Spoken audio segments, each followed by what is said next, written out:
नमोस्तु रामाय सलक्ष्मणाय दिव्य तस्यै जनकात्मजाय नमोस्तु रुद्रेन्द्रियवाणिभ्यो नमस्तु चन्द्राकर्मगणेभ्यः तपस्ते युवं दिव्यं सर्वत्र परमं शुभं प्रणमामि तावभ्यां गुरुं पशुपतिं शिवं। हे गुरुदेव, आप सदैव अपने शिष्य पर कृपा दृष्टि बनाए रखिए, यही आपसे निवेदन है।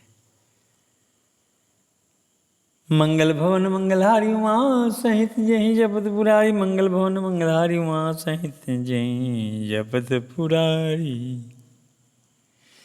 भक्ति सुतंत्र सकल सुख खानी, बिनु सतसंग न पावहि प्राणी। पुण्य पुंज बिनु मिलहि न संता, सत्संगति संस्कृति कर अंता। भक्ति स्वतंत्र है और सब सुखों की खान है, परंतु सत्संग संतों के संग के बिना प्राणी इसे नहीं पा सकते, और पुण्य समूह के बिना संत नहीं मिलते। सत्संगति ही जन्म मरण के चक्र का अंत करती है। भगवान शंकर पार्वती से कह रहे हैं। प्रिय श्रोताओं, हम आपको एक ज्ञानप्रद कहानी के पास ले चलते हैं। मूर्ख तीन तरह के होते हैं, और मैं जिस कहानी को मैंने सुना था उसमें 3 मूर्ख बतलाए गए थे, लेकिन मैंने एक मूर्ख और जोड़ दिया, चौथा मूर्ख।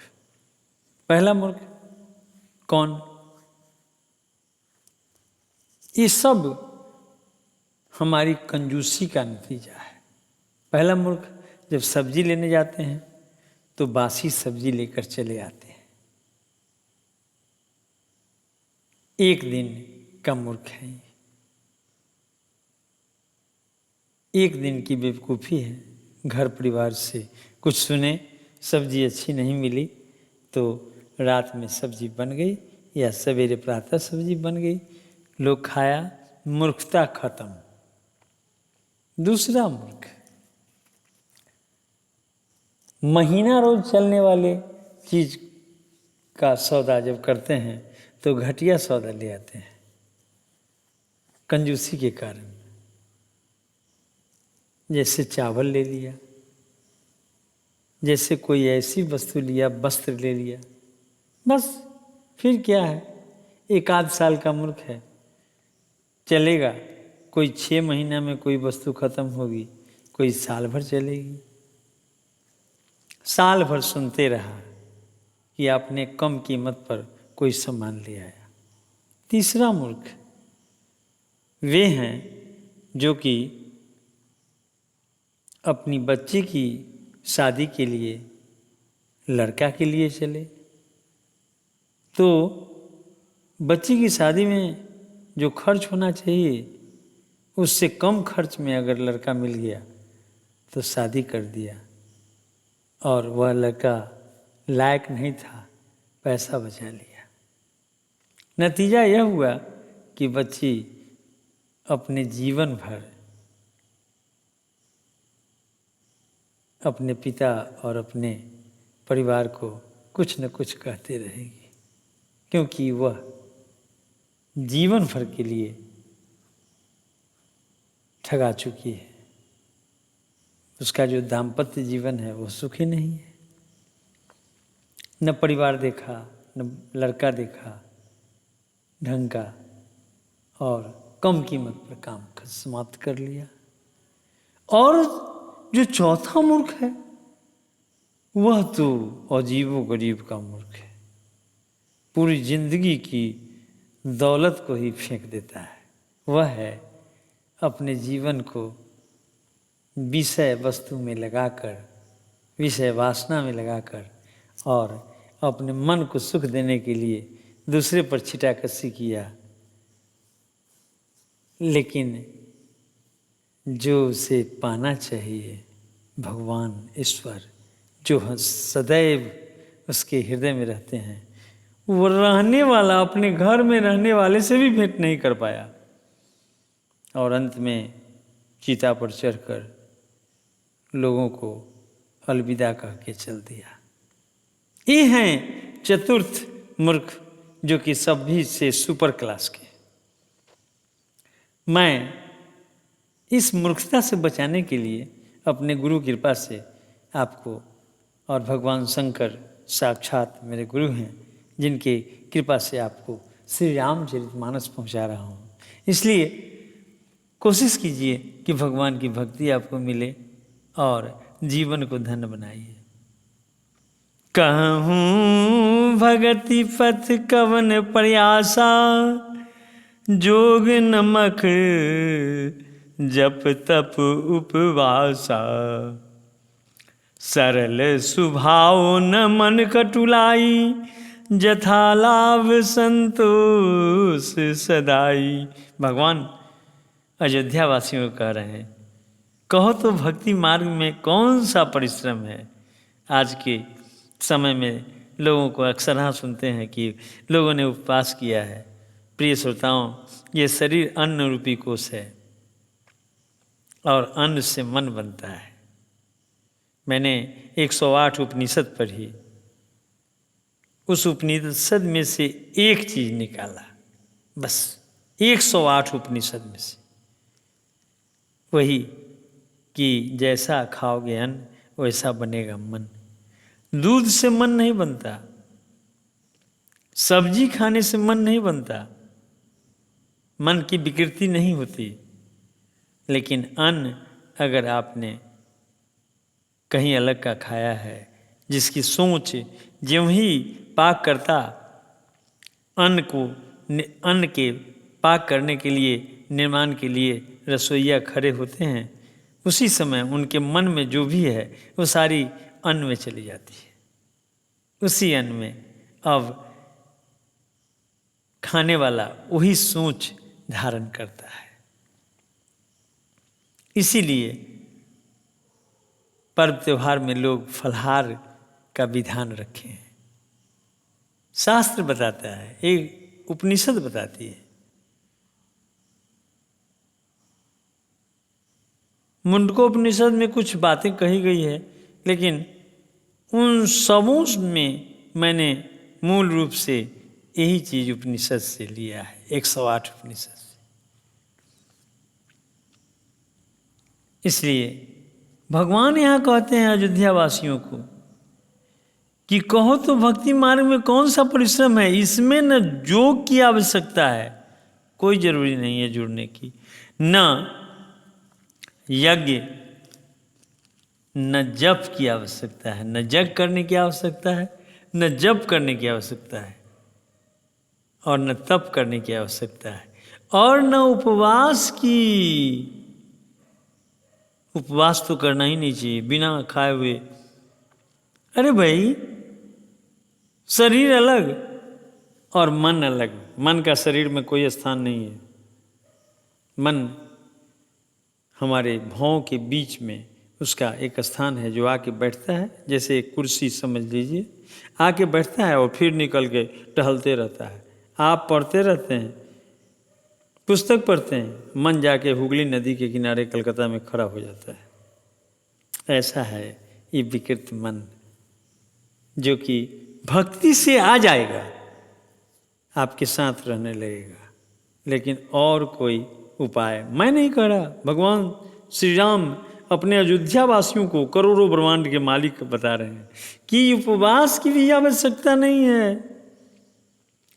सरल स्वभाव हो, मन में कुटिलता ना हो, और जो कुछ मिले उसी में सदा संतोष रखे।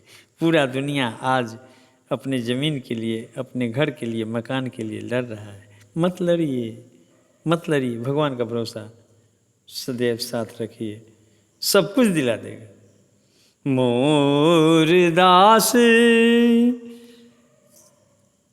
कहाई नर आशा, करहीं तो कहूँ कहाँ विश्वासा, बहुत कहूँ का कथा बढ़ाई, यही आचरण वश्य में भाई। भगवान कहते हैं कि मेरा दास कहलाकर यदि कोई मनुष्यों की आशा करता है तो तुम ही बताओ कि उसका मुझ पर कितना विश्वास है, अर्थात उसकी मुझ पर आस्था बहुत ही निर्बल है। बहुत बात बढ़ाकर क्या कहूँ, हे भाइयों, मैं तो इसी आचरण के वश में हूँ। बैर न विग्रह आस न त्रासा, सुख में ताही सदा सब आशा, अनारंभ अनिकेत अमानी, अनग अरोस दक्ष विज्ञानी। न किसी से बैर करे, न लड़ाई झगड़ा करे, न आशा रखे, न भय ही करे, उसके लिए सभी दिशाएं सदा सुखमयी है। जो कोई भी आरंभ फल की इच्छा से कर्म नहीं करता, जिसका कोई अपना घर नहीं है, जिसके अपने घर अर्थात जिसके अपने घर में ममता नहीं है, समझ लो कि भगवान ने बना के दिया है, बस उसमें रह रहे हैं। जो मानहीन, पापहीन और क्रोधहीन है, जो भक्ति करने में निपुण और विज्ञानवान है, हे अयोध्यावासियों, मैं तो उसी के साथ हमेशा हूँ।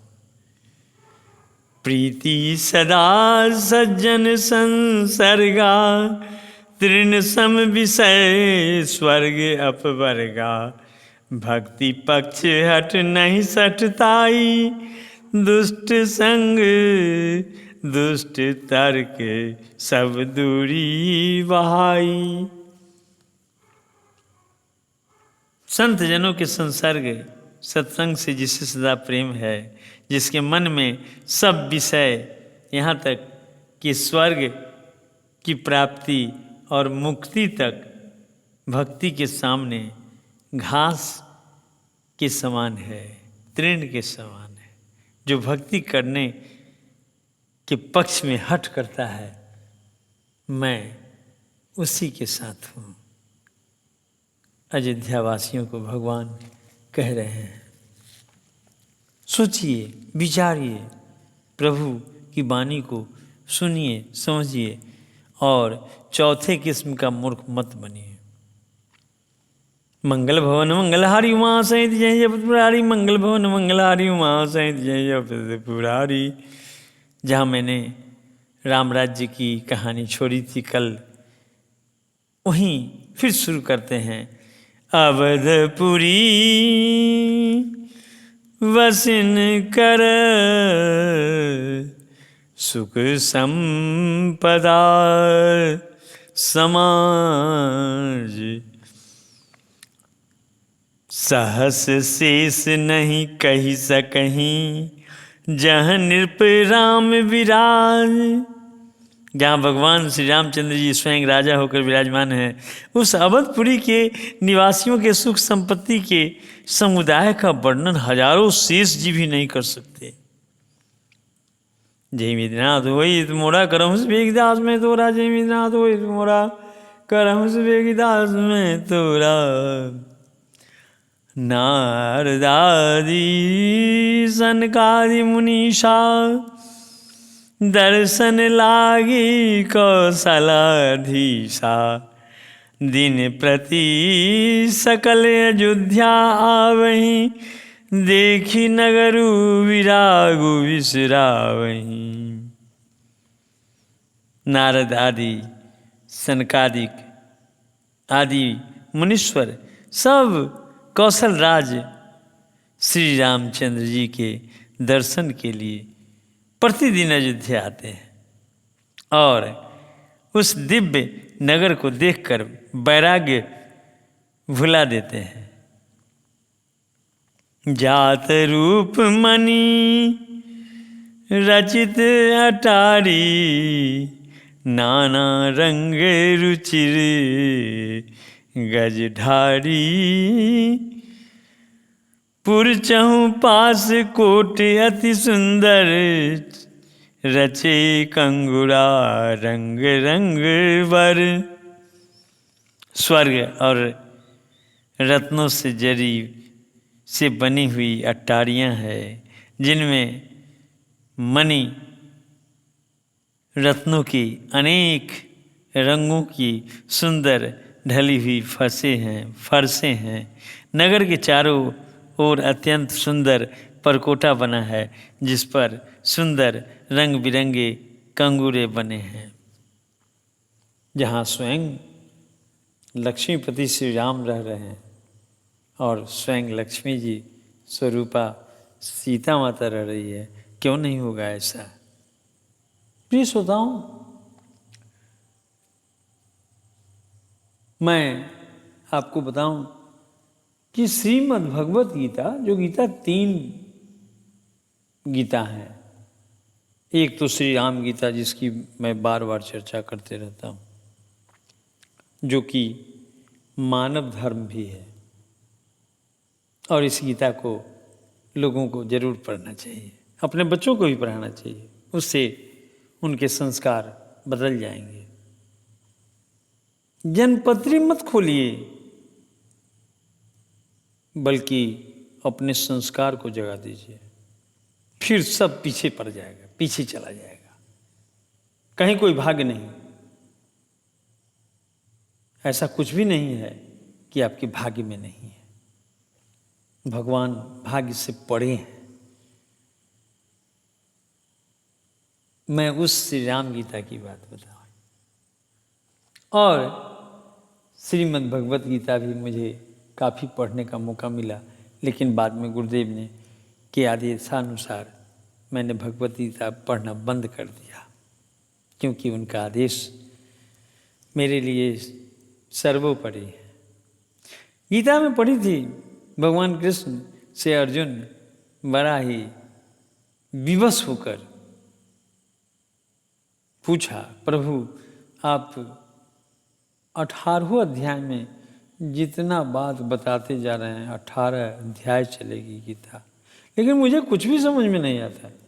भगवान ने कहा, फिर अर्जुन का एक और प्रश्न था कि प्रभु आप कहते हैं कि भगवत प्राप्ति की मार्ग की ओर चलो, तो अगर कहीं बीच में ही व्यक्ति की मृत्यु हो जाती है? बड़ा अच्छा प्रश्न था अर्जुन का।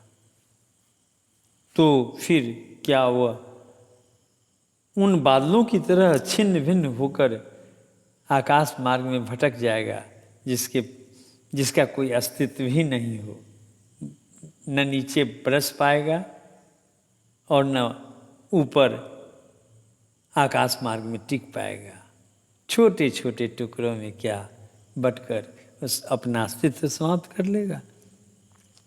अर्जुन को भगवान कृष्ण कहते हैं कि नहीं अर्जुन,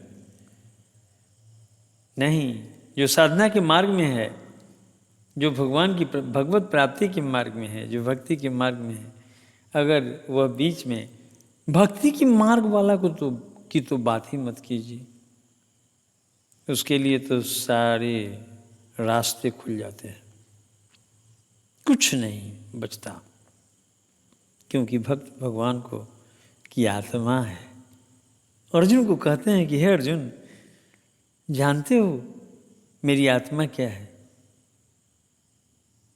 भक्त है, मैं उसमें और वह मुझ में हमेशा लीन रहता है। अर्जुन से भगवान ने कहा कि नहीं, वह भटकेगा नहीं, फिर एक अच्छे श्रीमानों के घर में जन्म लेगा और अपनी साधना जहाँ समाप्त हुई थी वहीं से फिर शुरू करेगा और आगे बढ़ता जाएगा। लेकिन प्रिय श्रोताओं, गुरुदेव कहा करते थे कि भी मनुष्य जन्म बार बार मिलने से भी भजन नहीं मिलता, इसलिए मैं आपसे यही कहूँगा कि भजन का लाभ उठाइए।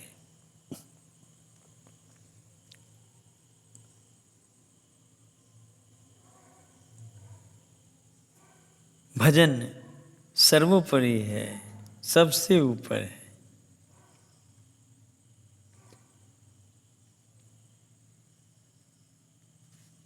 उज्जवल महल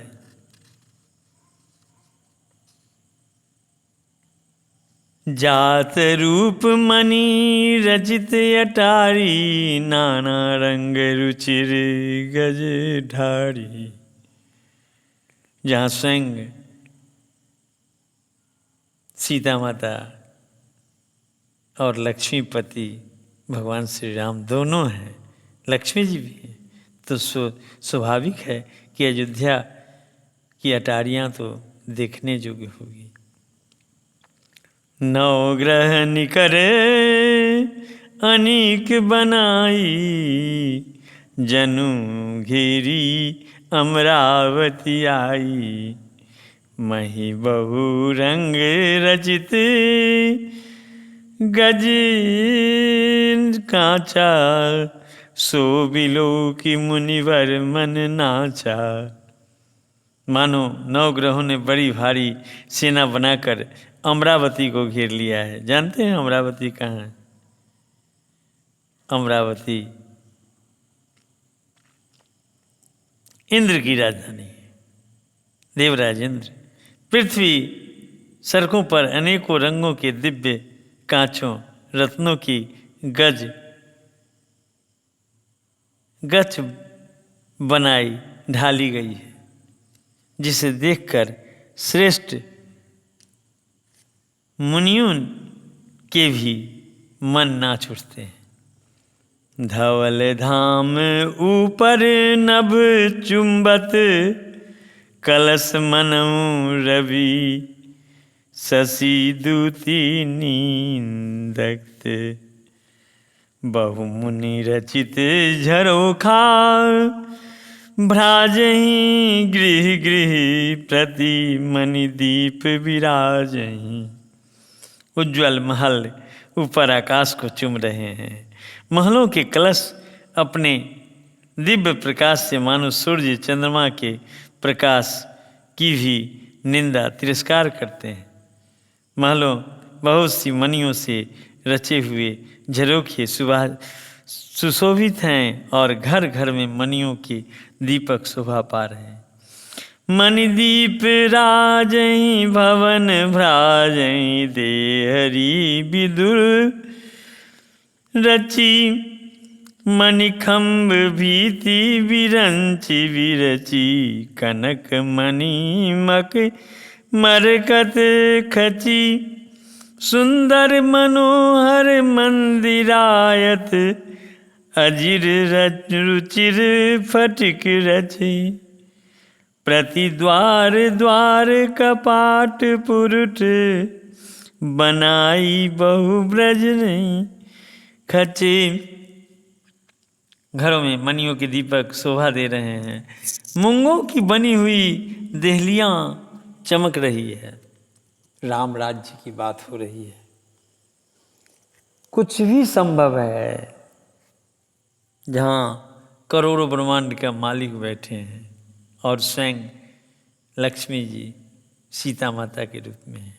मणियों के खंभे हैं, मरकत मणियों पन्नों से जड़ी हुई सोने की दीवारें ऐसी सुंदर हैं मानो ब्रह्मा ने खास तौर से बनाई हो। महल सुंदर, मनोहर और विशाल हैं। उनमें सुंदर स्फटिक के आंगन बने हैं। प्रत्येक द्वार पर बहुत बहुत से खरादे हुए हीरों से जड़े हुए सोने के किवाड़ हैं। मंगल भवन मंगलहारी उमा सैंत जय जय पदपुरारी, मंगल भवन मंगलहारी उमा सैंत जय जय पदपुरारी।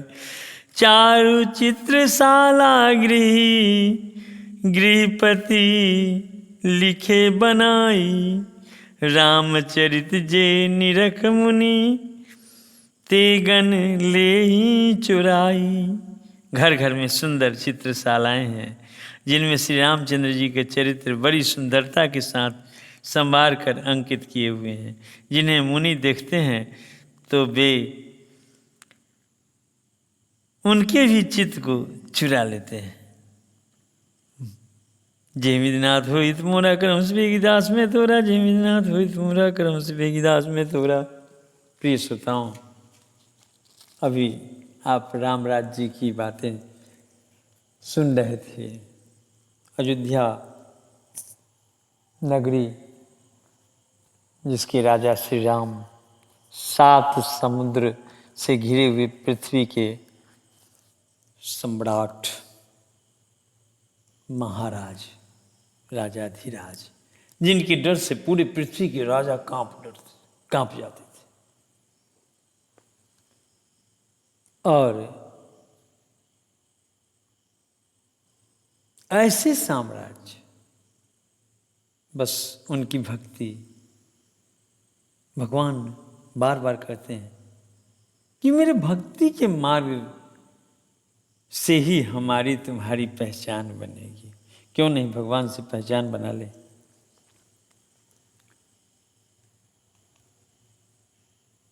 एक जीव है जिसका नाम कच्छप है, यानी कछुआ। बड़ा ही चतुर जीव, जिसका अंडा हर जीवों को, आकाश मार्ग में उड़ते हुए जितने भी पक्षी हैं सारे को बड़ा प्रिय है।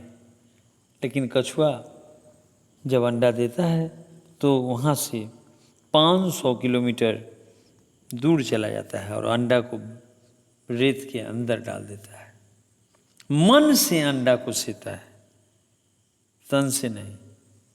बाकी सारे जीवात्मा अपने तन से अंडा को सेते हैं, लेकिन कछुआ मन से सेता है। और जब उसे पता रहता है कि कब मेरे अंडे में से बच्चा निकलेगा, उस समय फिर वह उस 500 किलोमीटर की दूरी से पहुंच जाता है और उस अंडे में से बच्चा निकालकर और उसे जल में डाल देता है। विचार कीजिए कि आखिर एक जीवात्मा जो बहुत छोटा जीव है, लोग उसे अपने घर में इसी कारण से रखते हैं, एकाग्रचित्ता बनाए रखने के लिए। भगवान भी कच्छप का अवतार लिए हैं और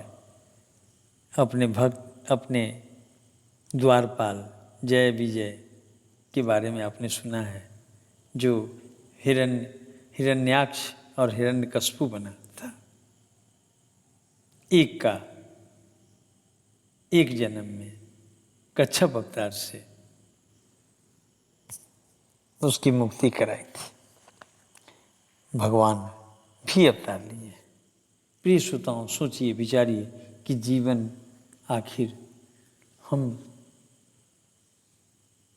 किस कार्य में सौंपे। बाकी जिंदगी की कहानी चलने दीजिए। फिर मिलेंगे अगले अध्याय भाग के साथ। तब तक के लिए यहीं हम आपसे विश्राम लेते हैं। जय श्री राम।